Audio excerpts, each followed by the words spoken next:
Hey there, and welcome to Edit My Photo for January 2022. When you're out having fun with a couple of dogs who love to play in nature, it's inevitable they'll get a little bit dirty, especially if they have some white fur.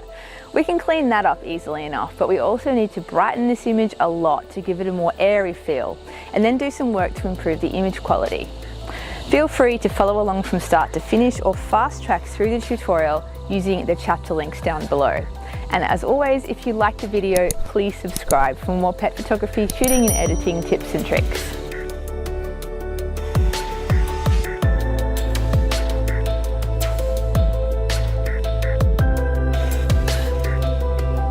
Hi, I'm Charlotte Reeves from Unleashed Education, and you've tuned in to another Edit My Photo Winners Edit.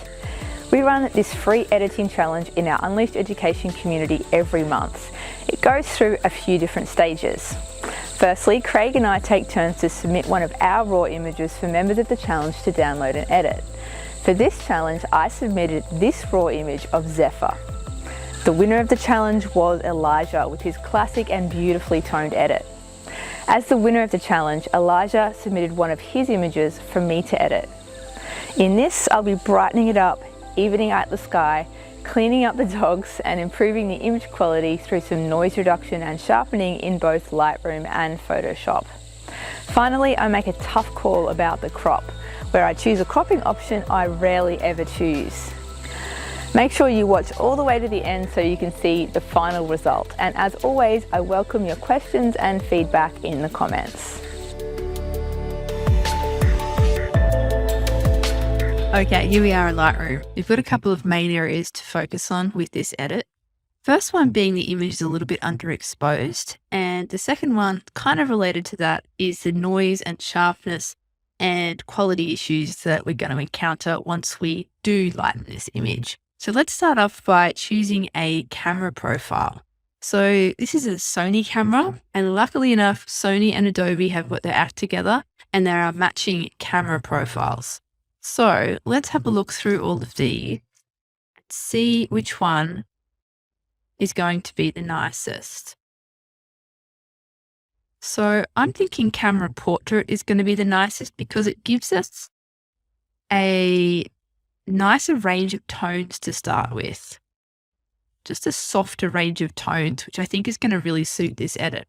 So let's go with camera portrait. Another thing that I've noticed about this image is the sky on the right-hand side seems to have more vignetting than the sky on the left-hand side. I'm going to go down to lens corrections.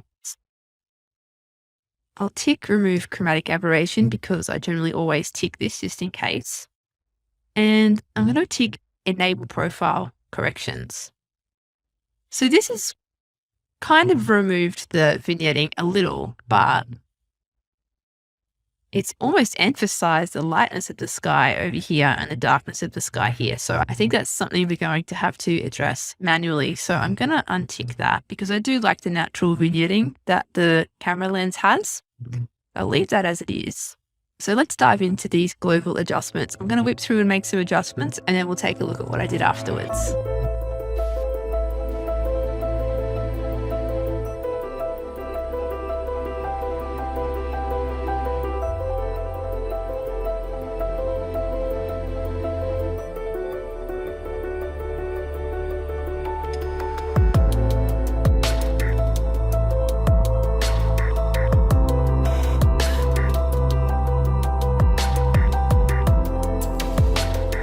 All right, I think we're at a pretty good point here.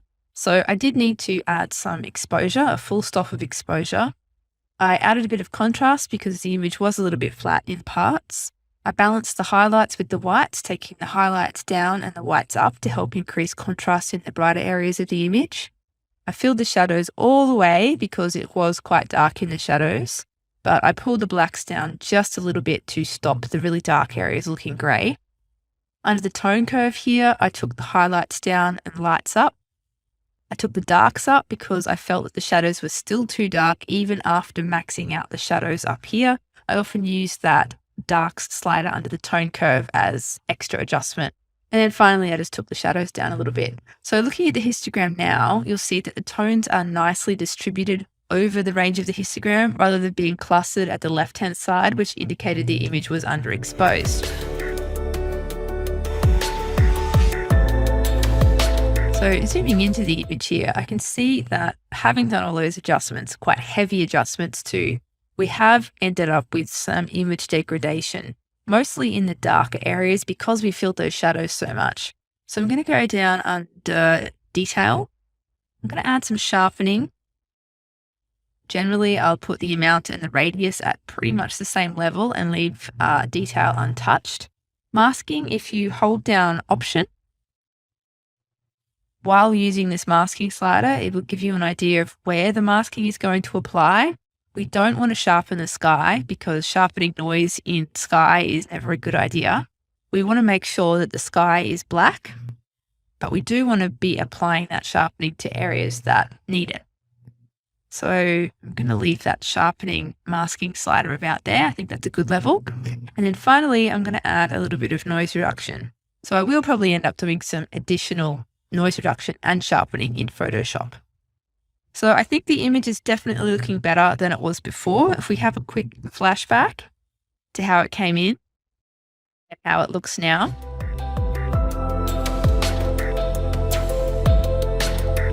One thing that I think we probably could improve is the look of the sky. It's a little bit washed out. When you have a look at how nice the sky looked in this underexposed image, you really sort of notice the difference. So I'm going to go up to the HSL panel, Hue, Saturation, Luminance. Going to grab the little selector next to Luminance, click on the blue sky and bring that down, and that will then darken the blue sky a little. I also feel like the sky looks a little bit cyan, and I think we can probably get it looking bluer. It's going to improve the image. So I'm going to grab the selector next to Hue, again, click on the blue sky and move that up. So now let's dive into some local adjustments. First local adjustment I'm going to do is again to the sky. So I'll go select sky. If we have a look at the white on black mode, you can see that it's actually selected part of the subject as well. So I'm going to go subtract subject to make sure we aren't selecting any of that. It's actually still selected a little bit more of the back of the little dog here. So I might need to go subtract with a brush on auto mask and actually just go here and do this manually.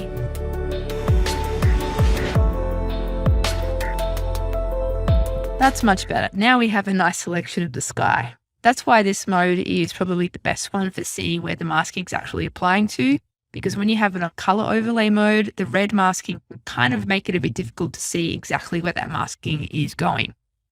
So to turn that off manually, I'm just going to press O on the keyboard. And here I'm going to take the exposure down just a little and the dehaze up a little, just to get a little bit more definition in the clouds there. I'm also going to add a little bit of extra saturation as well. Not too much, just enough to bring the sky to life a little bit better. Okay, so let's have a look at the difference between no mask on the sky and mask on the sky. Perfect. Okay, so next mask that I'm going to do, I did mention before that this corner here does seem to have some kind of weird vignette and darkness applied, whereas it's quite light over here. I'd like to maybe darken this side off a bit because I feel like the viewer's attention may just escape out of the left-hand side of the image if I leave this very light. So I'm going to create a new mask. This time it's going to be a radial gradient. And then invert that. And then subtract with the brush manually, auto mask turned off, with the areas I don't want that to apply to. So that should give nice, even vignette on the corner there. So I'll turn that overlay off. Then just take the exposure down. See how it kind of just darkens that corner so it matches the other side better. I think it would look strange if I did it to that extent. So I'm going to back off before it goes quite that dark. But I think that now prevents your gaze from going off to the left and kind of outside the image through that corner.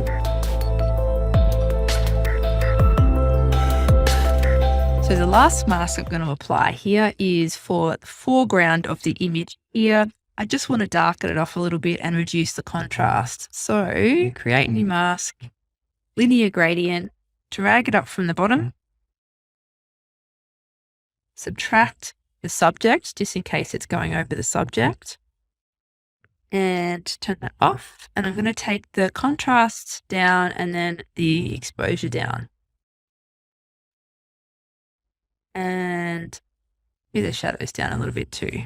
Great. So I think that also helps to act as a stopper on the bottom of the image to stop your attention going down through all that beautiful soft areas of bokeh and then out the bottom of the image. So I'm really happy with how this is looking here in Lightroom. Let's have a look at the original and then the edit. So we've really brought back a lot of color and definition into the image. We've lightened it up considerably. We've done a bit of selective darkening to the image, and now it's ready to take into Photoshop to finish off. So here in Photoshop, I don't have a lot to do. I'm mainly going to be focusing on cleaning the dogs up a little bit. It does look like they might have been having fun in the dirt. So I'm going to be cleaning that up as best I can, probably removing that tag. And the main thing we're going to be doing is some sharpening and noise reduction to help improve the image quality. So to start with, I'll go in and do some tidy up. I'm mainly going to be using the patch tool, the clone stamp tool, and the spot healing brush tool.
Okay, I think I've cleaned the dogs up as much as I am able to or willing to at this point.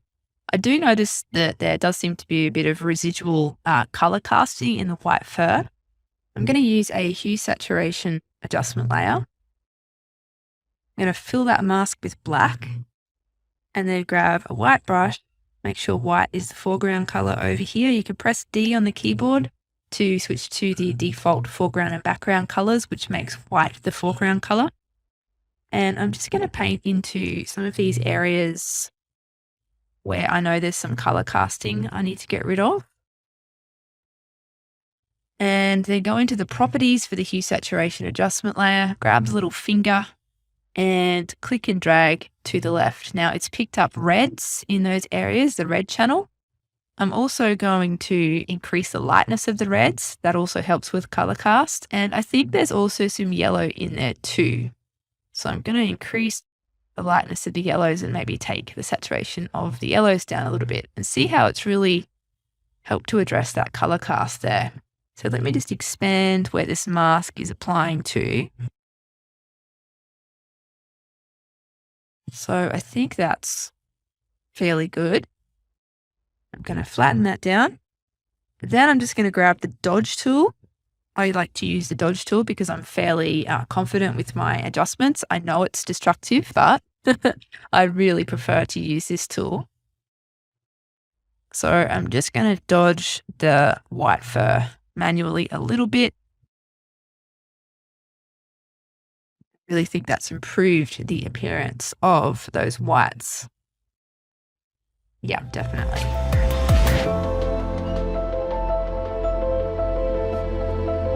Okay, so it's time to apply some noise reduction and sharpening.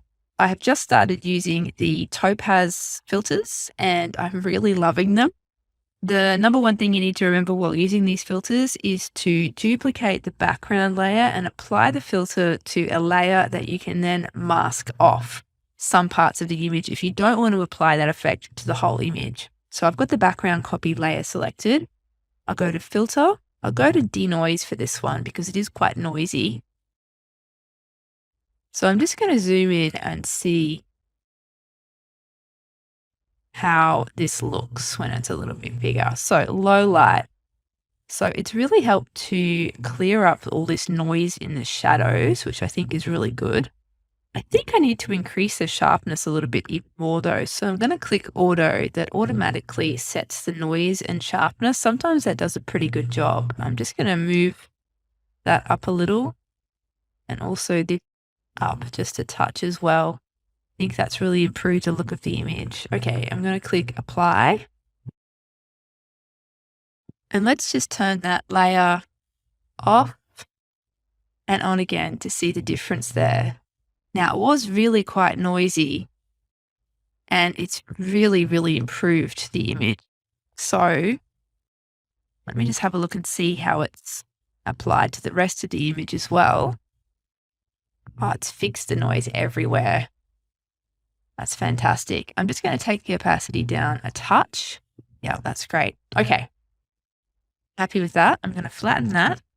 Now let's have a look at this image when we first brought it in. Zoom in a bit. We first brought it in. We've definitely done some cleaning up. And now I think these dogs are looking a lot cleaner and a lot crisper and sharper and less noisy. So that's pretty much exactly what I wanted to achieve in Photoshop. I'm going to save that and I'll meet you back in Lightroom.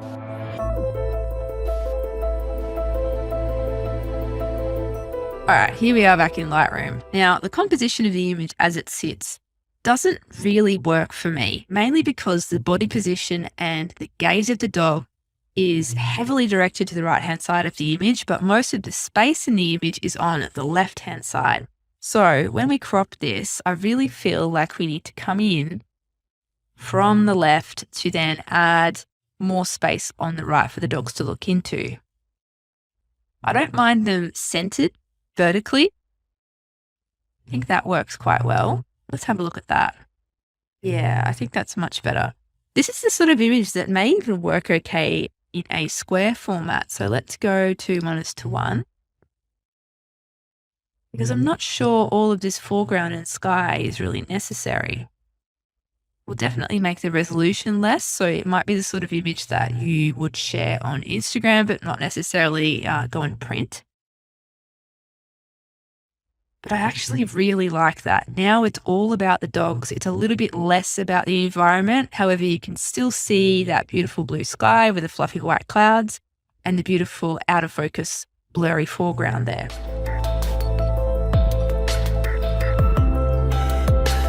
So I quite like this, but I do think we're going to have to do a few more little local adjustments to really bring it to life. So let's add a bit of a custom vignette with a radial gradient. This is the good thing about using a radial gradient to do a vignette rather than going down and using the effects panel to do the vignette, because you can change where the vignette is centered. So I'm going to invert that and then subtract the dog. And let's have a look at that on white on black. It gives you an idea of exactly what it's done. Turn that off. And then basically just take that exposure down a little. Now we don't want to take it down to the point where it's a real obvious spotlight, because that would just be weird. But we do want to darken those edges a bit. I think that is quite nice. I'm also going to create another mask, another linear gradient from the bottom, and subtract the subject, and then take the exposure and the contrast down a little bit further there. Yeah, that's really nice. So with these changes, a final little tweak to the crop. I like the fact that I'm cropping out this area that shows some trees over the skyline, and it really sort of simplifies that skyline. We've also got the Border Collie's eyes on that top third line, which is quite pleasing. And then this is the difference without those local adjustment with. I may have gone a little bit heavy on the vignette. So we can take that exposure back up again. Yes, much better. So I think I'm happy with this finished result. I didn't go into this image thinking I was going to end up cropping it square, because that is actually something that I rarely do. But I do just feel that the composition of this image really works as a square format. So I hope you enjoyed this edit, and let's take a look at the before and afters.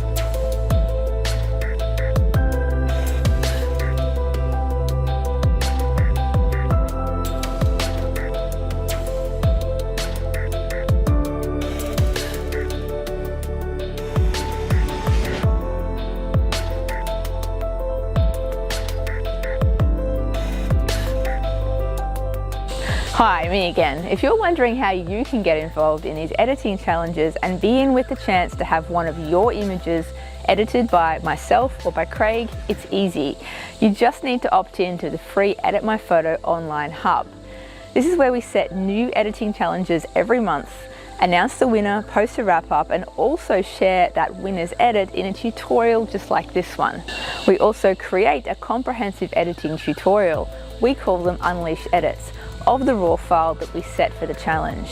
This resource is available for purchase individually, but also included in our Unleashed Education membership, a paid membership with access to our premium pet photography courses, educational videos, ebooks, guest artist videos, editing tutorials, 4 monthly live group coaching calls, and of course our super friendly members only Facebook group. Through the membership, Craig and I share all of our best shooting and editing education, everything you need to become a better pet photographer, plus stacks of inspiration packaged up in a fantastic, friendly, worldwide community. But to get you started, Craig and I would love to have you join in on these free Edit My Photo challenges. If you'd like to find out more, check out the link in the description.